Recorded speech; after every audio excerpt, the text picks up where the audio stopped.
So you've shorn your alpaca. Now what are you going to do with the fleece?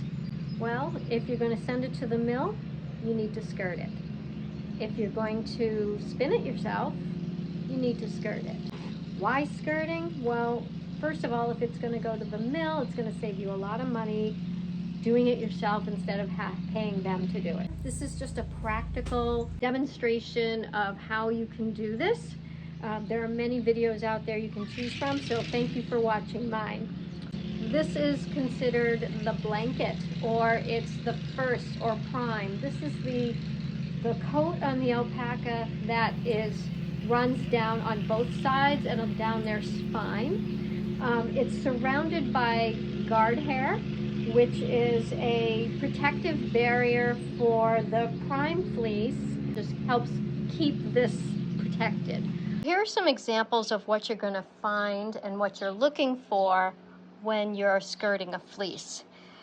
These are the prime fleeces. This is the desirable piece that you're cleaning. This is what you want left behind. This here is what you're looking to remove, which is the coarse pieces or the guard hair.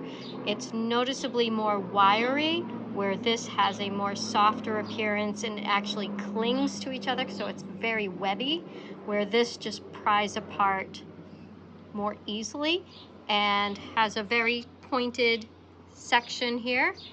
So that is come out, and you'll also find them around in shorter clumps like this.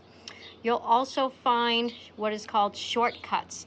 This is a result of the shearer using the clippers and going over the same area twice. So he's done one stroke and then he's gone back and done another stroke in the same place, creating a smaller cut. So these need to come out as well.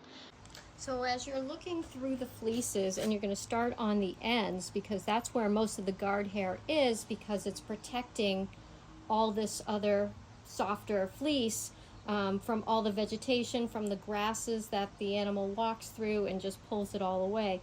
But so you'll find these pieces, and look, there's a piece of vegetation which is also coming out, and you just pick those off just like so.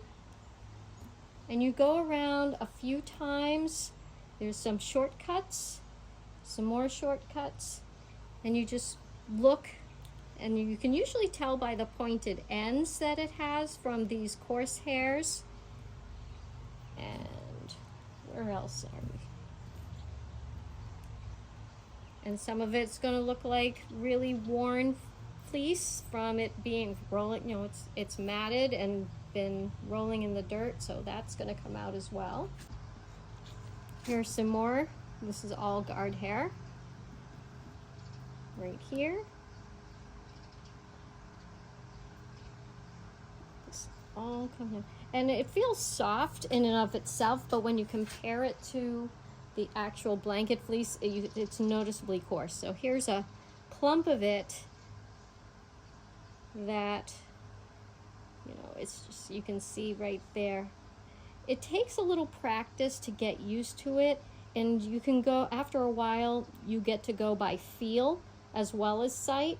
And there's also some little shortcuts in there. Those will come out.